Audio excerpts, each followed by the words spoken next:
was so funny. Okay, where am I? Perfect. Okay. There we going. There we go. All right. That was excellent. Oh, my. I forgot. It was coming out of both speakers and all at the same time. Perfect. We have fun. All right, come on. Somewhere in here we're posting something. There we go.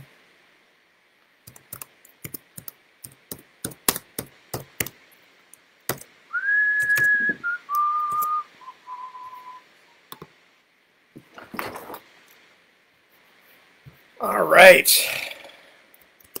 And get rid of that.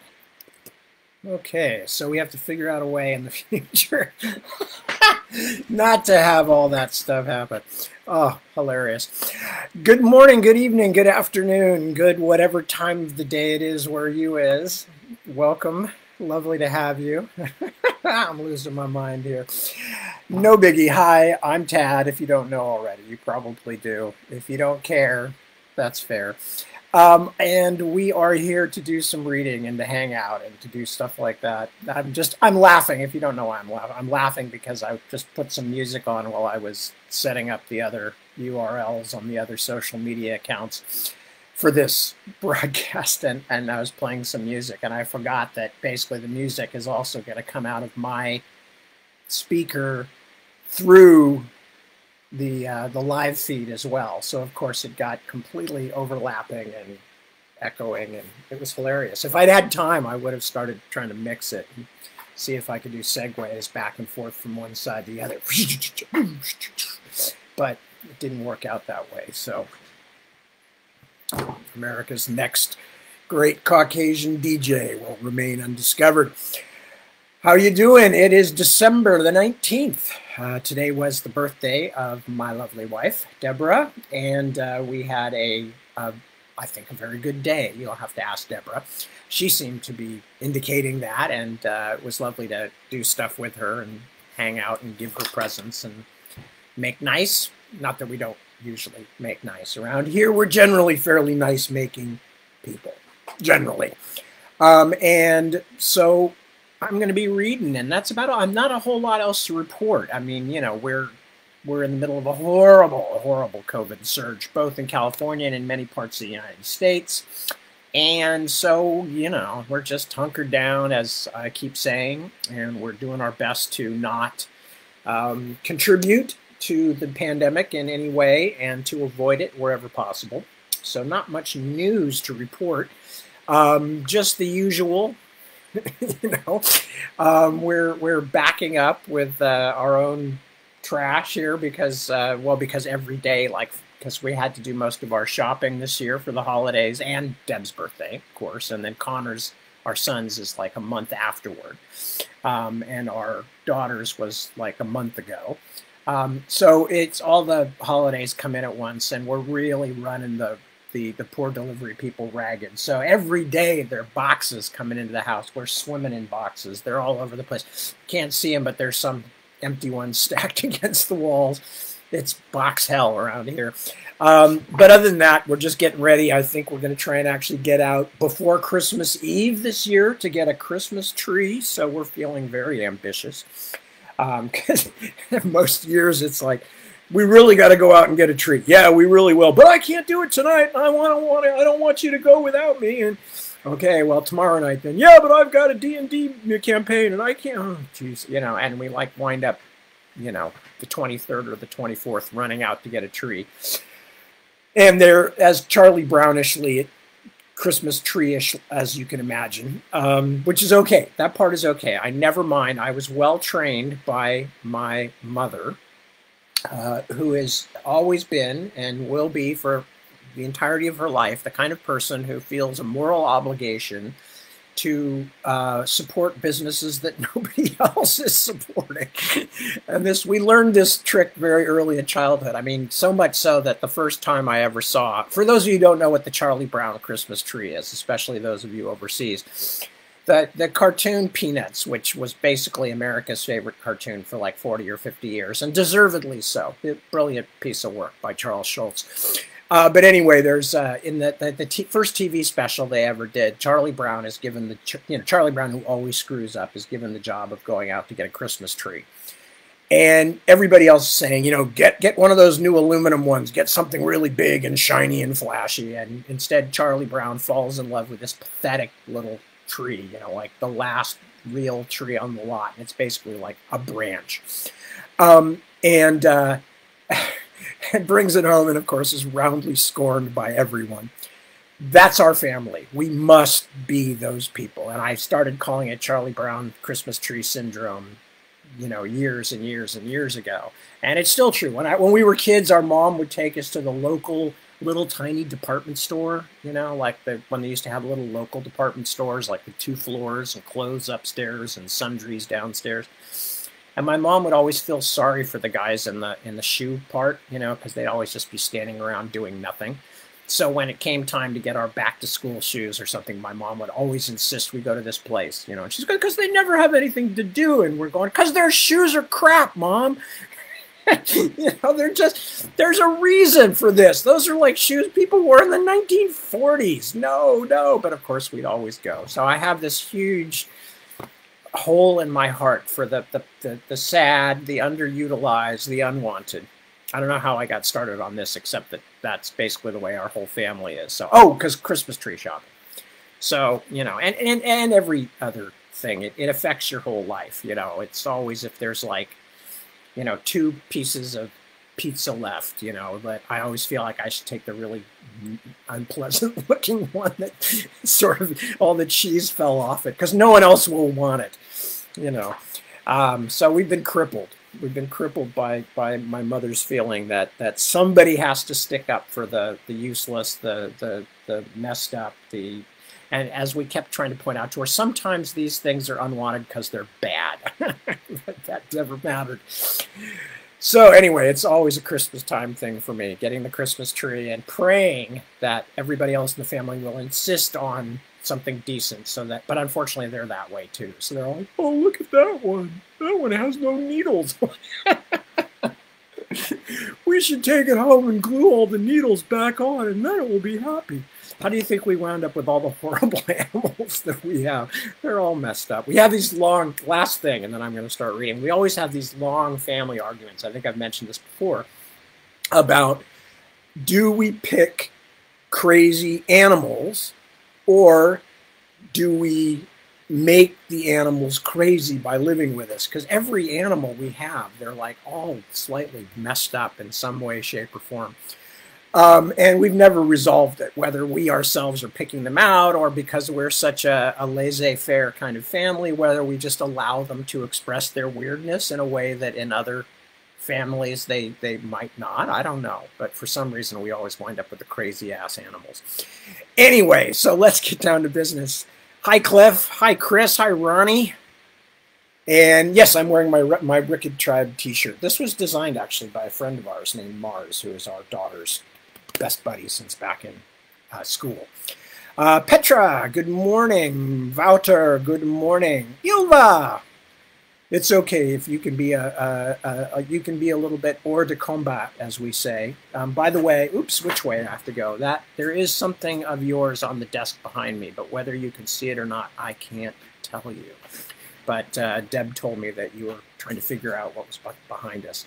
Yeah, that cushion hinge there is Deborah's project, where she brought all the pillows in from the backyard when it started raining and then just left them all there. Rosalba, good morning. Good morning. From Italy. Que bella, I love Italy. I would be happy to move to Italy. Mahmoud, hello. Dirk, hello. Omerveille. Fred Fromenty. Omerveille. All right, excellent. I'm probably pronouncing the Omerveille wrong. Omerveille, like marvels. Anyway, who else is here? Dawn is here. Hello, Dawn. Carol and Christine, the other Spirer. And Kate. Hello, Kate. Hello. And who else haven't I said hello to yet? Pretty much everybody here, so I guess we can, well, by now I can't tell anymore. Oh, Thaddeus. Thaddeus showed up. Hello, Thaddeus. So anyway, now I have to move my screen back down so I can see what's going on. So now I'm going to kind of calm myself and center myself because my brain is broken, but that's nothing new. It's really actually one of the things, it's very therapeutic to have this going on every week because I spend most of my time talking to myself anyway, and usually I have dogs around, which at least gives it doesn't fool anybody. Let's put it that way. Nobody is like, oh yeah, the dogs and dad are really having an in-depth conversation. No, everybody knows it's still just dad talking to hear himself talk. But the dogs like it. They like the attention. But other than that, you know, when I'm talking to myself most of the time, I can't even make the pretense that there's anybody paying any attention. So the fact that at least during the weekends, some people actually are paying attention is very reassuring. So thank you for that. Okay, back to War of the Flowers. And for those of you who missed a show or whatever, Theo is on his way to the city. He was on his way to the city with a relative of Dr. Tansey's named Rufinus, and with Applecore, who was going to leave him at the station, at the train station, and go back. And Theo felt very bad about that. But then at the station, Rufinus was surrounded and murdered by a bunch of hollow men who are a very unpleasant kind of damp troll. And Theo and Applecore only got away because Applecore was smart enough to know that it was not a good place to hang around.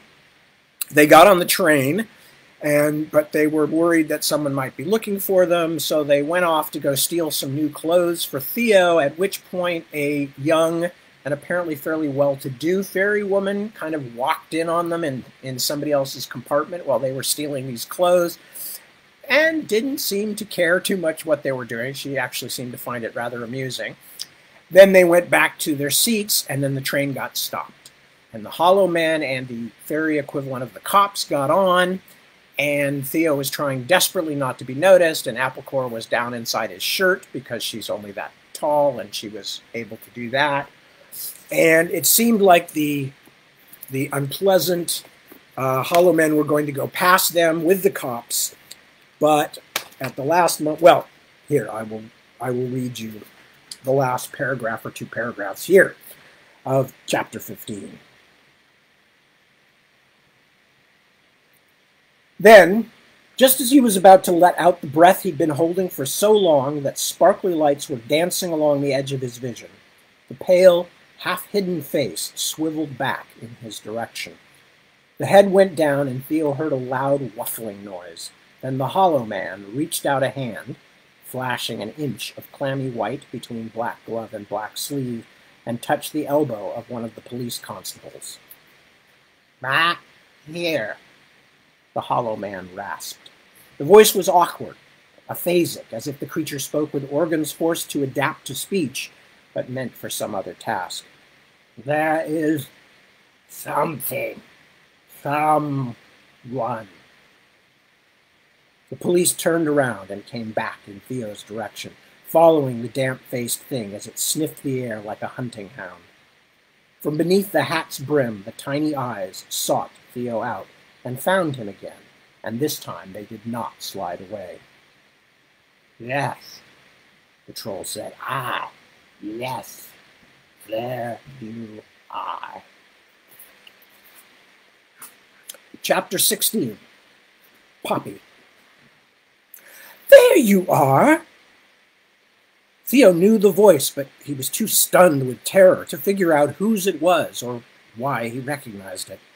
The armed constables had turned around, and the hollow man was leading them right back to him, but they all stopped at the sudden cry.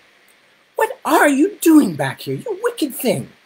The violet-eyed girl in black swept down the aisle from first class, her long coat flaring like the wings of a bat. The police stared at her open-mouthed, and Theo was no less boggled. She seemed to be talking to him. She turned and announced, she seemed to be talking to him. "Did you think I would nap all day?" She turned and announced to the entire carriage, "It's true, I'm a liberal employer, but really, I ask you." She stopped beside Theo and gave him a little slap on the back of the head. "Get up, you great oaf!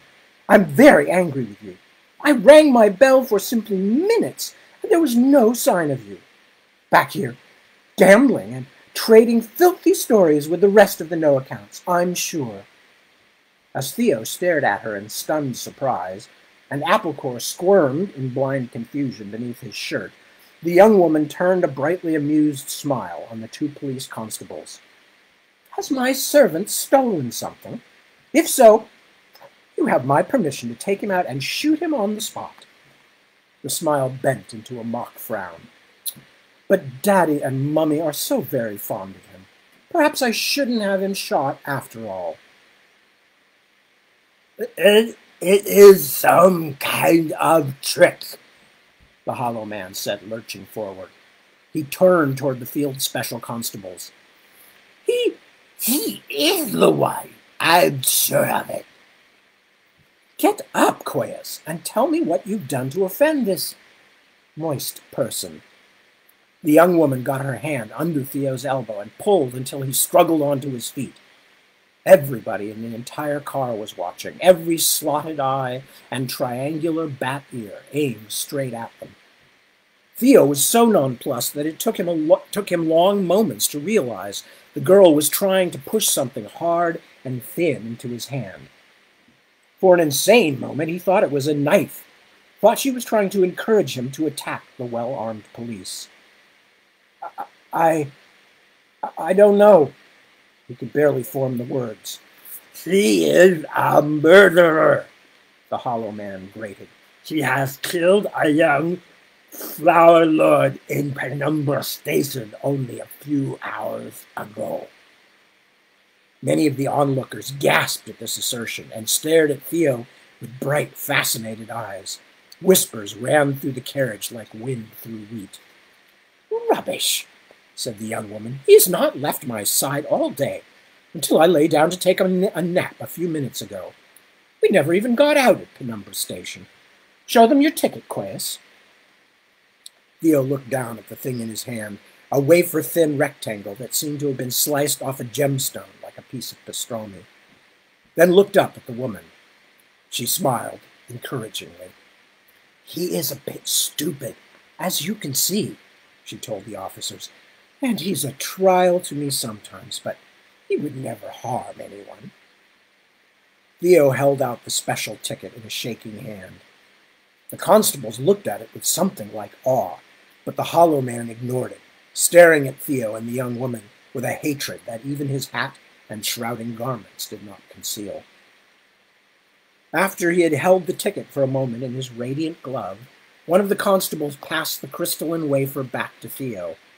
The expression on the ferry policeman's high-boned face, bored a few minutes earlier, was now electrified. "All in order. Now, come back to the compartment, Quayas," the young woman said. "When we get home, I'm afraid you will have to be punished for causing such trouble." "Sorry to have bothered you, milady," said the other policeman. "Yes, sorry to have bothered you, Lady Thornapple," said the one who had examined the ticket, who still looked as though he had briefly been allowed to tread on the steps of heaven. The young woman laughed. "Lady Thornapple is my mother. You need only call me Mistress Thornapple." Yes, Mistress Thornapple." The hollow man let out a hiss that turned into a sputtering whisper. He shook his head in fury, writhing, eel-like, as though he had no bones in his neck. Are you fools going to let him walk away? Are you going to be taken in by this crude trick?" "Shut up, you," one of the constables said. "First off, I told you nobody's found a body at Penumbra Station. We checked." "Then it's been hidden by this man or his associates," the hollow man declared. "I witnessed the murder." The constable looked at him with obvious distaste. "Fine. Then how do you like this? This woman's father is first counselor of the realm. What are you but a jumped-up private op? Now, do you want to finish this search, or are you going to waste more of our time here?" The hollow man seemed about to let out a shriek or leap at the constable's throat. Instead, he turned toward Theo's rescuer and made a rubbery bow, but there was a nasty glint from the eyes beneath the hat brim.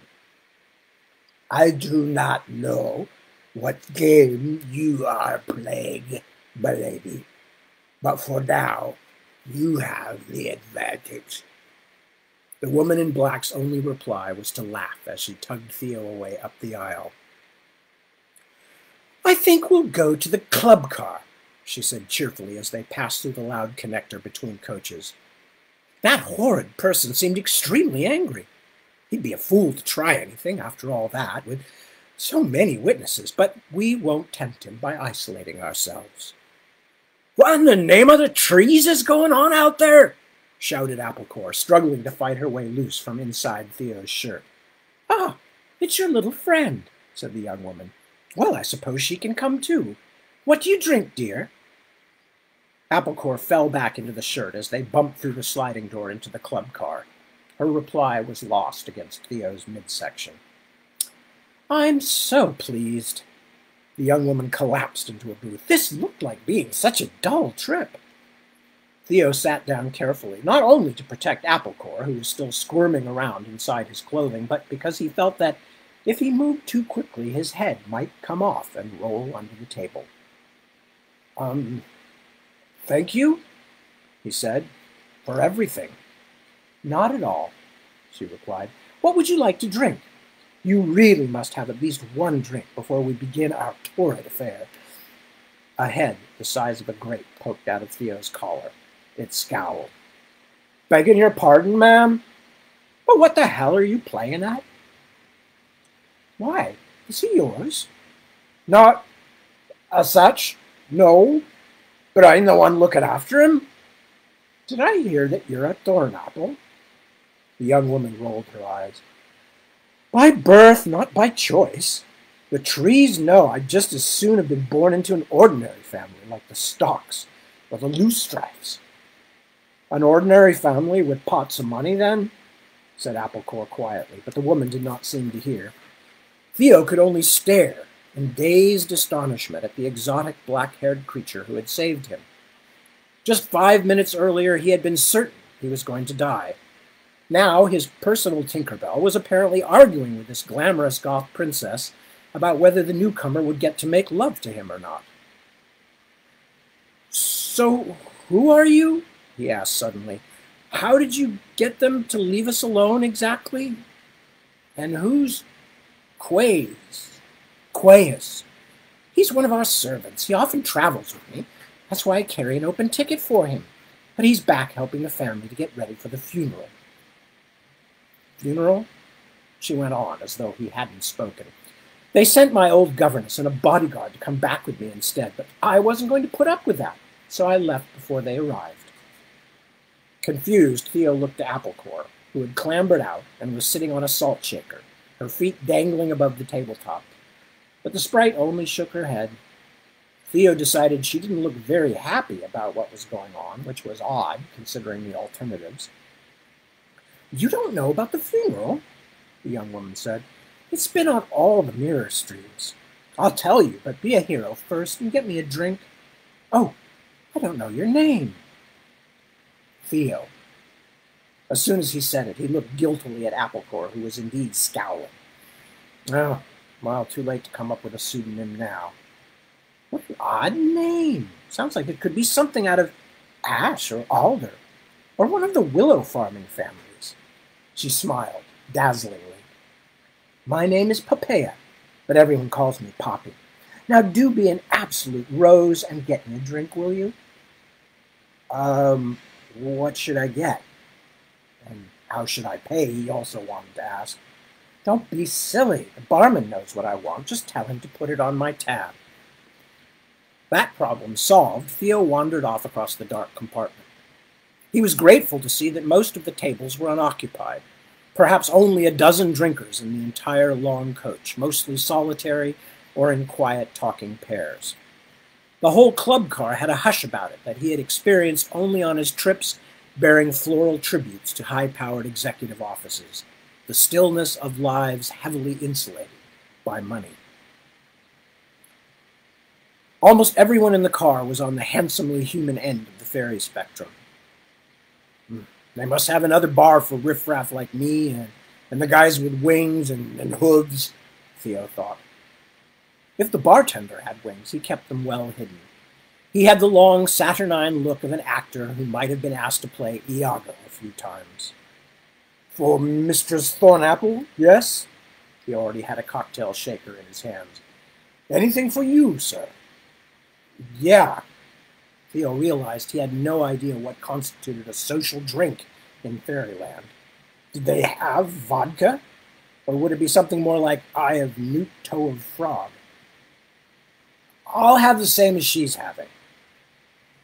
He brought the 2 frosted glasses and the 2 shakers back on a tray. As he slid into the booth, Applecore gave him a hard look from atop the salt shaker. Did you get anything for me? She asked. Or was the simple pleasure of having been inside your shirt supposed to last me all day? Oh my God, what's this about? Theo wasn't always the quickest guy around the block, but there was something going on here that sounded a lot like jealousy. This from a tiny person who had already said she thought he was shallow and selfish? He took the shot glass, the smallest he had been able to find, out of his pocket and put it down beside her. I thought you and I could share. She was a little mollified, but not much. Share that. What is it? He shrugged and turned to Poppy Thornapple, who was sipping her drink with obvious and even somewhat theatrical relish. I got myself the same thing as you, but I don't know what it is. It's called a wingbender. It's dreadfully lower class. I love it. She took in Applecore's flinch, but didn't quite seem to understand. Hawthorn berry liqueur and pomegranate juice, mostly, plus just the tiniest pinch of mandrake and something else I've forgotten now. And a little honey sugar on the rim of the glass, of course. She took a long, savoring swallow. Applecore shook her head. I don't think I want any more fermented berries, she said quietly to Theo. Thanks, bud. Applecore, Father hates it when I drink in public, the young woman said suddenly. A tiny spot of color came to each impressive cheekbone. Father hates it when I do anything in public. You said you were going to a funeral, didn't you? Theo shook his head. Already he was losing track of what they were talking about. He lifted his drink and sampled it cautiously. It was strange, quite bitter around the edges, which played surprisingly against the honey flavor, but not out of the range of the odder cocktails ordered by some of his dates in the pre-Catherine days. It did set up a tiny humming somewhere at the back of his head, and now he seemed to remember that mandrake could poison you. He set the glass back down. Oh, yes, the funeral. Poppy rolled her eyes again. Dreadful, the whole thing. It's my brother, Orion. He got himself killed in some waterfront dive. They say it was a goblin. I suppose it could have been. She gave a strangely cheerful little shudder, like someone recalling a particularly good horror movie. It's all a ghastly waste of time. I hate traveling during holidays. Applecore almost slipped off her salt shaker. Your brother? Your brother was killed, and you think the funeral's a waste of time? The look she got back was half annoyance, half amusement. You didn't know him, dear. A horrible, mean boy, even when we were all little. She looked at Applecore. Oops, didn't mean to be rude. When we were young, I should have said. Anyway, he tormented my sisters and me. He killed my little dog, on purpose, in front of me. Her voice had grown very flat, and he got worse when he left school. But he was the apple of Father's eye, so everyone in the family is acting terribly, terribly bereaved. She waved her hand. Call me heartless if you want to. Father insisted I come back for the funeral, so here I am. She stared at her drink for a long moment, then suddenly looked up at Theo. Why don't you come to the funeral with me? We wouldn't have to stay long. It's going to be at the family vault in midnight, just outside the trees. I know a very private club, less than an hour away from there, in Eventide. We could slip off. She emptied her glass and clicked it down on the table, staring at Theo with feverish interest. He suddenly realized this wasn't anywhere near the girl's first drink of the day. I'm sure your small friend has other things to do in the city. Wouldn't you like to spend a little time with me? He sat blinking in startled silence for so long that he decided she would think he was trying to communicate in semaphore. There was a painful brittleness to her. She was beautiful, but just as obviously a bit unstable, not to mention the fact that several different kinds of things, unpleasant things, were busily trying to kill him. Embarrassed, he glanced at Applecore, but she only stared stonily at their rescuer. That's very generous. Oh, Poppy said suddenly, that's gone right through me. You will excuse me while I make a quick trip to the necessity, won't you? Theo, wasn't it? Funny name. Sure, certainly. She slid out of the booth and made her way with a kind of unbalanced grace down the aisle and out the far end of the compartment. Rich hussy, said Applecore. That's the way they get, some of them. No one ever to teach them right from wrong, and nothing to do with their lives but spend the family's gold. Theo almost smiled. His companion, for all her stated disdain for politics, was a bit of a pocket Marxist. She's all right. She saved our lives. It's a game to her, Theo. Well, maybe we can get her to play the game a bit more. I don't really want to stay on this train. That troll thing wasn't happy. Applecore nodded. True. He won't do anything while those specials are still on the train, but since they won't find any murderer, they'll get off again in Starlightshire.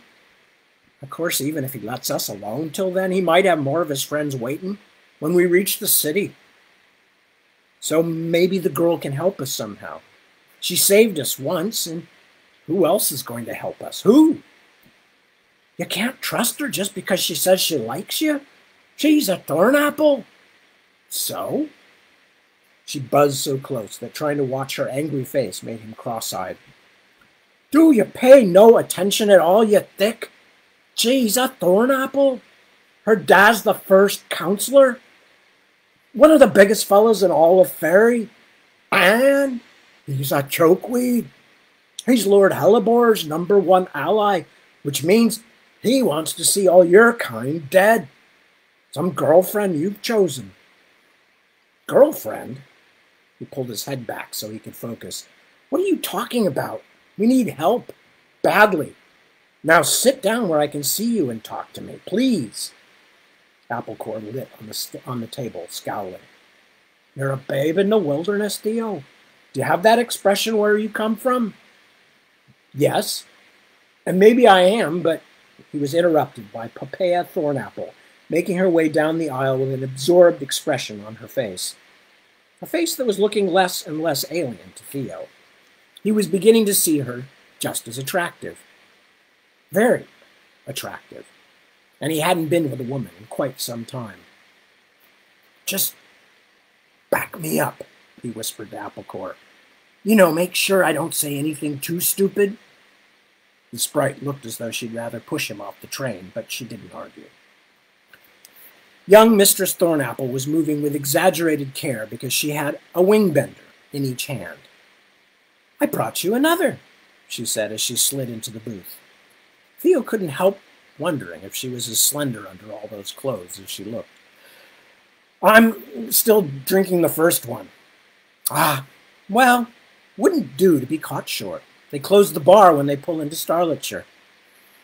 She turned to look out the window. The landscape was less wild here. An occasional house could be seen, half hidden in the forested hills, and some of the open meadow actually looked as though it had been mown. We'll be there soon. The thing is, Poppy, he took a breath. He had spoken confidently to Applecore, but the little fairy was right. He didn't know much of anything, and he was about to cross a line. This young woman was part of a powerful family that wanted him dead. He was nervous all over again. The thing is, what that troll, that Hollow Man said was partway true. That you're a criminal? Darling, I know that. I found you and your little friend opening people's suitcases, didn't I?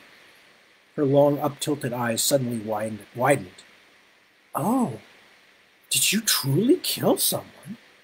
That's quite impressive. No, we didn't kill anyone.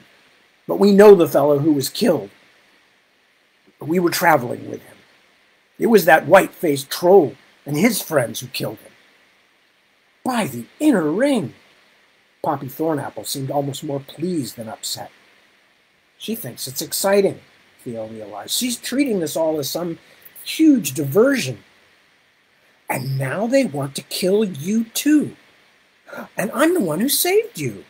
Yes, you did, but that's not going to make any difference if we stay on the train all the way to the city. They'll just be waiting for us there. Then you must come home with me. She leaned forward. We have a huge place. Daddy never minds if I bring anyone home. Daddy never even notices. He's always working. Great, thought Theo. I didn't think of that. Sure, we'll just drop over to the Fuhrer bunker for the weekend. He looked helplessly at Applecore. Yes, well, that's very kind, your ladyship, said the little fairy. You could hardly tell her teeth were clenched. But when we get to the city, we have important business. The safety of the realm, like, and her inspiration dried up for a moment, but then came flooding back. And we wouldn't want to put you in that sort of danger. No, said Theo gratefully. No, don't want to put you in danger. But we do need your help. Is there some way you can help us get into the city without taking the train all the way in? Poppy Thornapple was looking at him now with an interest that went beyond the merely carnal, and had instead become something like real fascination. Oh, yes, she said. Of course. We can hire a coach. I don't carry much cash, but I have oodles of tallies. She hadn't touched her most recent wing-bender at all. Now she pushed it to the side so she could set her small black purse on the table and begin sorting through it. I even have a schedule. Here. She lifted out a small, translucent oblong, very much like the ticket she had earlier produced on Theo's behalf. Oh, we're in luck. Starletshire's in Hazel now. Otherwise, we would have had to stay on until Trumpet Windhome. You'd do that for us? Of course. She smiled hugely. Oh, but look at me. Here I am, acting like a silly schoolgirl when your friend's been killed. She tried, not entirely successfully, to look sad. What was his name?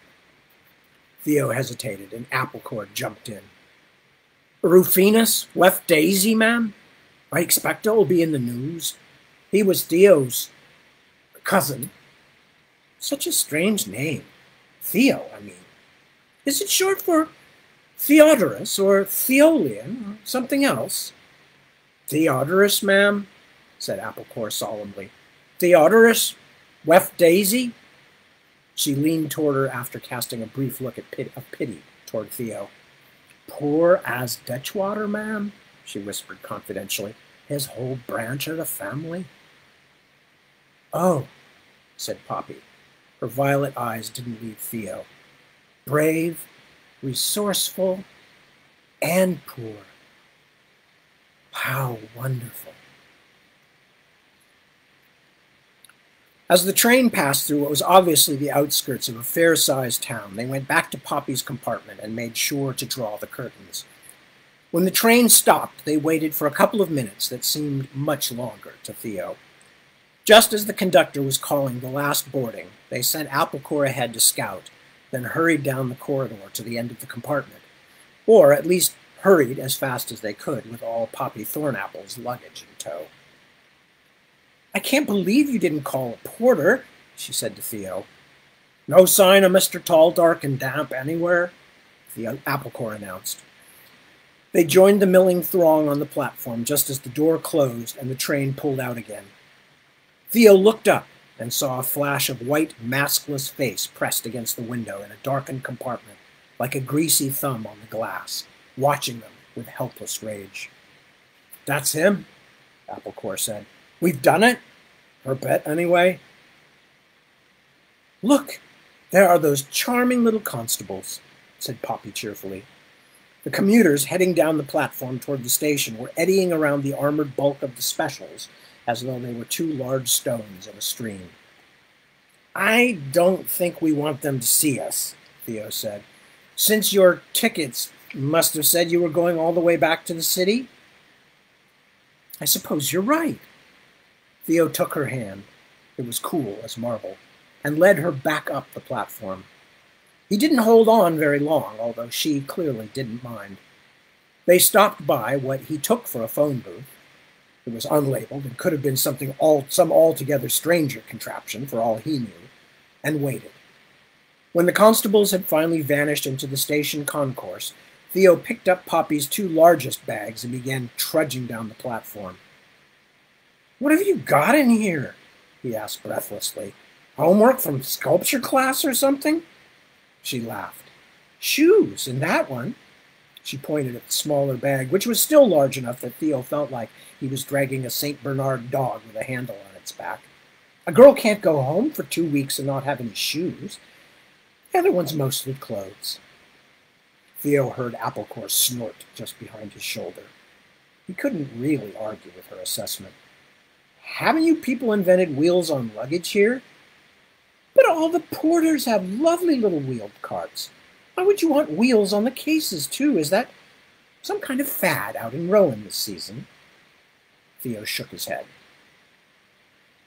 Starlightshire Station was about the same size as Penumbra, but without a dome. A long, low, barn-like structure with an open scaffolding roof trussed by metal bars. The space between the bars was not apparently empty, as with Penumbra. Instead, there was a shimmer in the open spaces, a moving swirl of faint color, like a soap bubble film waiting for breath. Theo didn't bother to ask about it. He had experienced enough inexplicable strangeness for one day. As he watched the swirl of fairy nobles and rougher, stranger creatures moving across the concourse, Poppy pulled something that looked like a smooth silver wand out of her purse and spoke quietly into it. "They'll be here very shortly," she told Theo when she'd finished. "Who?" "The coach hire people, Sylvie. In fact, we should probably go wait out front." "Oh, then I'll have to hit the jacks again," Applecore announced. "Sorry to be crude, but facts are facts, and my bladder feels like a frightened blowfish." She rose into the air and flew above the crowds toward the nearest wall. To Theo's surprise, instead of dropping down to door level, she skimmed along about 10 feet off the ground and ducked into a hole in the front of a small cubicle about the size of a shipping box, mounted high on the wall like a birdhouse.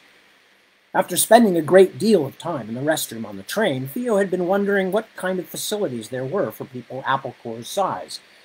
Now he had a better idea. "Is the sprite a special friend of yours?" Poppy asked suddenly. "A sweetheart?" "Applecore?" He was startled. Didn't the fact that he was about 100 times bigger make the answer pretty obvious? "No, she's just a friend." He felt disloyal. A very good friend. She's done a lot for me." "Ah," she nodded and seemed satisfied. "Of course. Anyone else?" "What? Is there anyone else back home or wherever for you?" He thought of Kat, so far away and undoubtedly so very happy not to be with him. "No, not anymore." She brightened, then suddenly grew morose. "You must think I'm a little fool." "No, of course I don't. You've been wonderful to us." "I have." She wouldn't meet his eye. "Well, I have a confession to make. Because I like you, Theo, and I wouldn't want you to go on thinking that... She trailed off. "Oh my God," he thought. "She's called her family, and they're on their way right now to arrest me and torture me in some weird fairy dungeon." "Confession? His voice was not as steady as he would have wished. I'm 105. What? I'm 105 years old. She still couldn't look at him. I just wanted you to know because I do like you. Now you probably hate me. He could only stare. I know I seem older. Well, sometimes. My parents think I'm a child, but I'm not. I've had lots of lovers already. But I didn't want you to find out and think I was trying to trick you. I'm not at university like you probably thought. I'm in my last year of Swansdown Academy. But I'm old enough to marry, you know, so I'm not that young. Now she finally looked up and seemed puzzled by the stunned expression on his face. I don't mean you have to marry me. She narrowed her extraordinary eyes a little. So how old are you? Theo's stammering was interrupted by the return of Applecore. Right, she said. Me kidneys have sighted land again. Should we get going? Outside the station, it was early evening, and the lights were coming on all over Starlightshire. Street lamps and advertising signs, but they all seemed fainter than the electric lights Theo knew, even the simplest, more silvery than ordinary white light, and also more witchy was the only word he could summon. Thus, when the huge fog-colored car rolled up to the sidewalk in front of the station, silent as Charon's barge, he jumped a little. The driver stepped out, and Theo was startled by what at first seemed like a familiar horse-like face. No, he realized, it's not Heath, just another Dooney. He said a lot of them were drivers. Are you the parties wanting a ride to the city? The driver asked. His greenish skin was heavily mottled with white. Theo wondered if he might be from something like the Pinto branch of the family, and he wore a gray uniform whose sheen was only a little less pearlescent under the station's floodlamps than the car itself. I need someone to signify, please. Poppy bristled. I told them who I was. No offense, Mistress Thornapple. It's just the way things are these days. It's a shame, but there you go. He wagged his eyeless head apologetically and produced a small leather-bound book from the pocket of his coat. A formality. He opened it to what seemed to Theo a pair of blank pages and held it out. Poppy held her small hand over it for a moment. The driver nodded and put it away again. The whole thing was so much like ceremonial magic, and yet so similar to using a barcode reader, that Theo was suddenly struck not by the strangeness of the fairy world, but by the previously unremarked strangeness of his own. When they were seated in the deep and spacious passenger compartment with all of Poppy's luggage stowed in the trunk, the car slid out of the station parking lot. Theo looked anxiously out the tinted windows for signs of someone watching them, but the crowd hurrying in and out of Starlightshire Station's lunar light seemed oblivious to them. It's about 3 hours to the city from here, said the driver. Would you like to hear some music? Oh, yes, please, said Poppy. From out of nowhere, or more likely from hidden speakers, but Theo couldn't simply dismiss the from nowhere theory after what he'd seen lately. A mournful air filled the car. The music seemed to occupy the center of a previously unimagined triangle, whose 3 sides were Arab flutes, quiet polka changes played backward on the glockenspiel with a lot of reverb, and the noise of running water. Theo listened with fascinated attention. It was enchanting, almost literally so, like being hypnotized in the nicest possible fashion. At last the tune ended, and a new one began, an even more improbable combination that was something like Danny Boy, played at 1/10 normal speed and arranged for gong and sitar. This one had a vocal, a helium whisper like something sending back its last transmission as it drifted away into the void of space. The only words Theo could make out were, far, far, far, the mirror we are, the nearer star. I love this tune, Poppy said happily. Whatever happened to these people? One-hit wonders, Theo guessed. Despite the fact that the third passenger was no larger than a parakeet, Poppy had squeezed herself against Theo and showed no signs of moving away. He was having a hard time not reacting to her. The feeling of a woman's firm leg pressed against his own was exactly as distracting in fairyland as it would have been back in good old Mortalia. But she's 105 years old. Old enough to be a great-great-grandmother. No, old enough to be dead. The mere thought of her in a romantic light should have felt like that film Harold and Maude, but it didn't, quite. Or what was that other one with Ursula Andress, where she's really like 1,000,000 years old and turns into a mummy at the end? That was bullshit, he told himself. She wasn't some really old woman who looked young by magic. She was young, just not by the standards of his own world. The real, seriously bad problem is that she's some important rich guy's daughter, and as far as they're concerned, she's just a schoolgirl. Like they don't have enough reasons to want to kill me already. He looked over to Applecore, feeling guilty about the fact that he had somehow come to be holding one of Poppy Thornapple's hands again, and equally guilty that after realizing it, he still hadn't disengaged, but the sprite had made herself a sort of nest in the corner of the seat, curled on Poppy's cloche hat, and was apparently sound asleep. Thanks, he thought bitterly. Leave me here to figure out this weird-ass stuff by myself. Thanks a lot. Poppy stirred beside him. Can you open the roof? He only realized she wasn't talking to him, but to the invisible driver, when a panel opened in the ceiling of the car. Above them hung a sky full of huge stars, like jellied fire, like Van Gogh's maddest visions made real. It's always nice in this part of the world, she said. I can't wait until we're outside of town. Theo was still catching his breath, staring at the stellar fireworks. Why? He croaked. Because it's so built up around here these days, and so bright. All the street lights and everything make it hard to see the sky properly. She snuggled in close against him.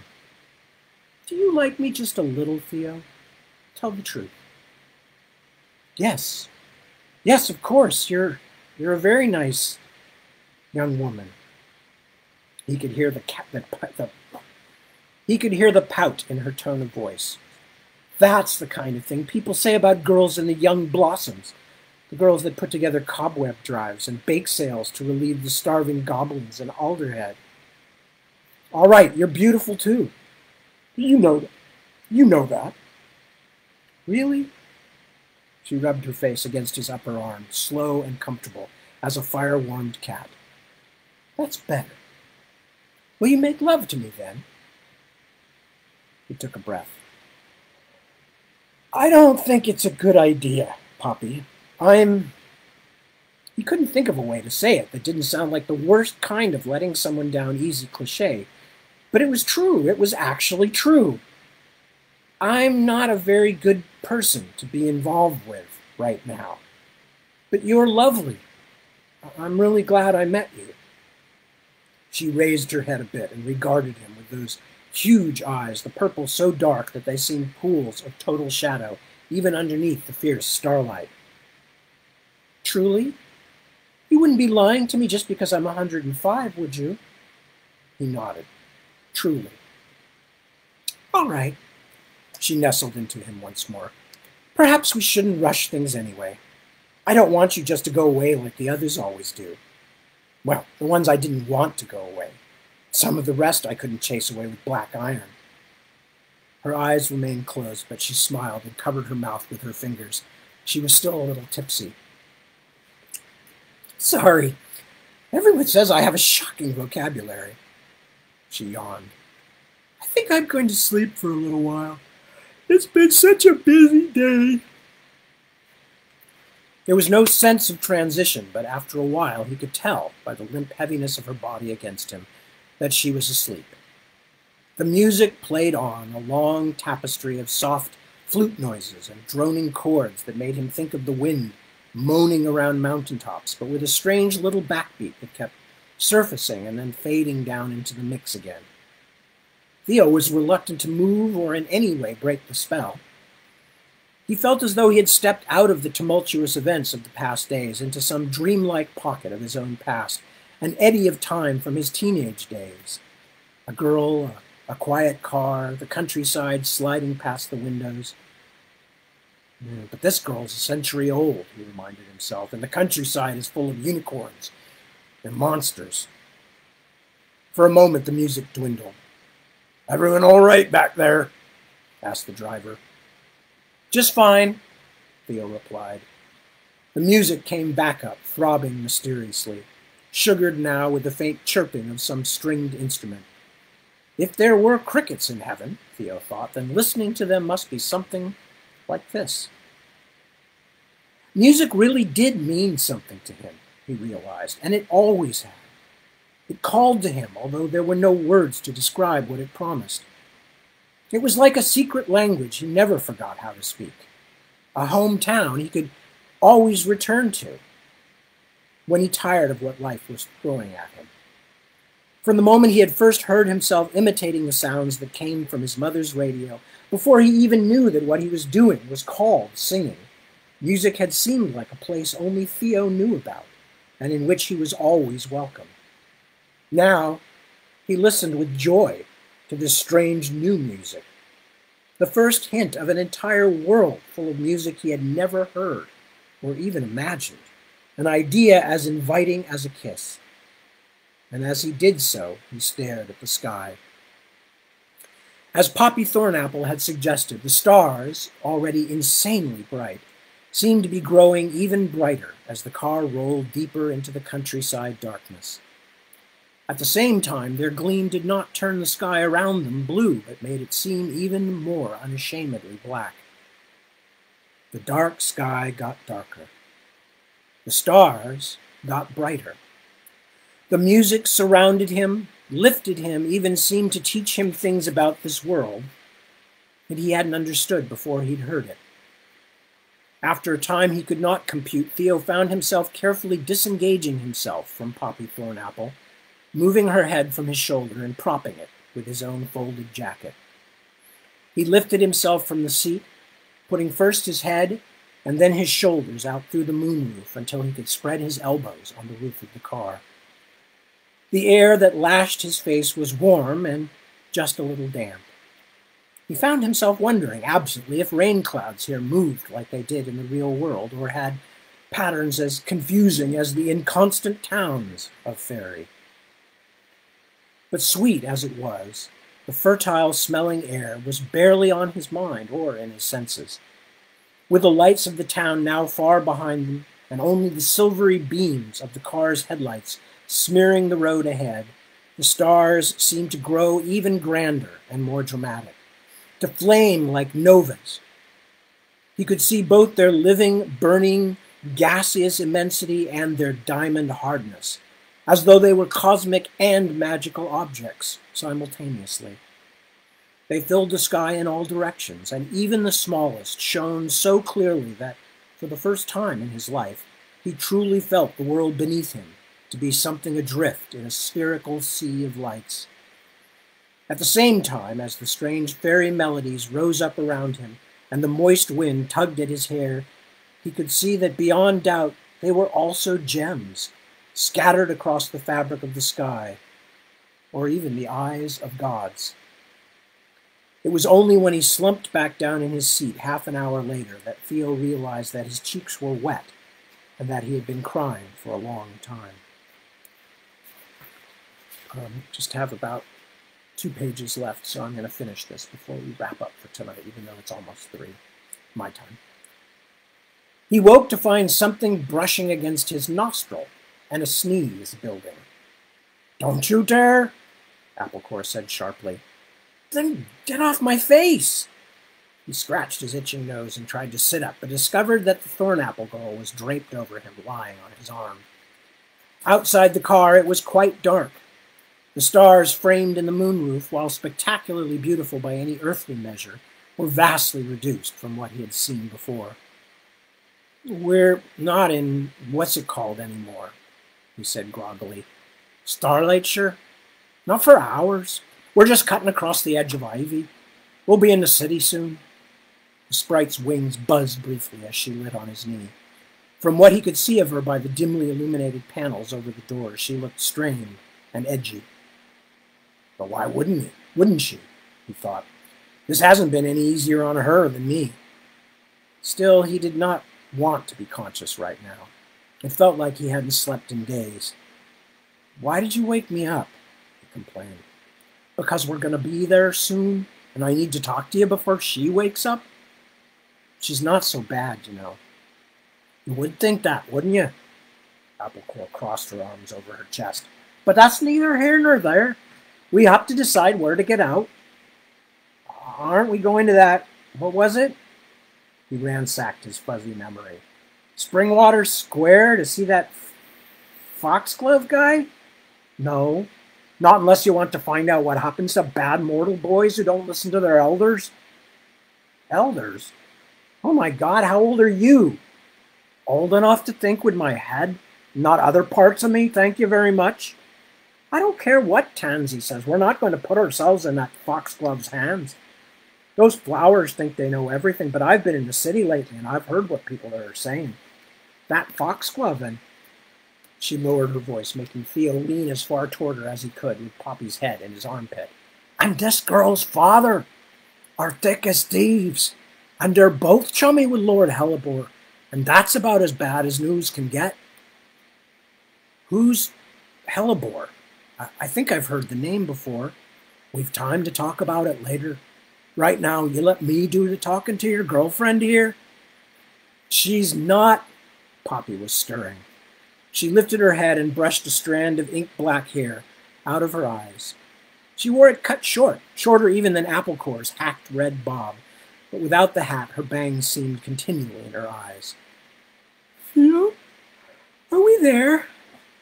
Not yet, Applecore said shortly. Go back to sleep. Poppy sat up, yawning and stretching. Shade and stream, I must be a terrible sight. I'll have to ask the driver to stop somewhere so I can freshen up before we reach town. That's just what I wanted to talk to you about, mistress, Applecore began, but the girl sat up straight on the seat and took Theo's hand. Look, we are here. I told you it wouldn't take long. They were coming around a hillside bend, and for a moment Theo, looking a bit stupidly at the smoked glass that separated them from the driver's seat, couldn't understand what she was talking about. Then he saw the first of the lights framed in the window beside him. It was immense, so wide that it seemed to fill the entire horizon. At this distance he couldn't make out individual buildings, but only the lights that filled the wide, flat valley between the hills.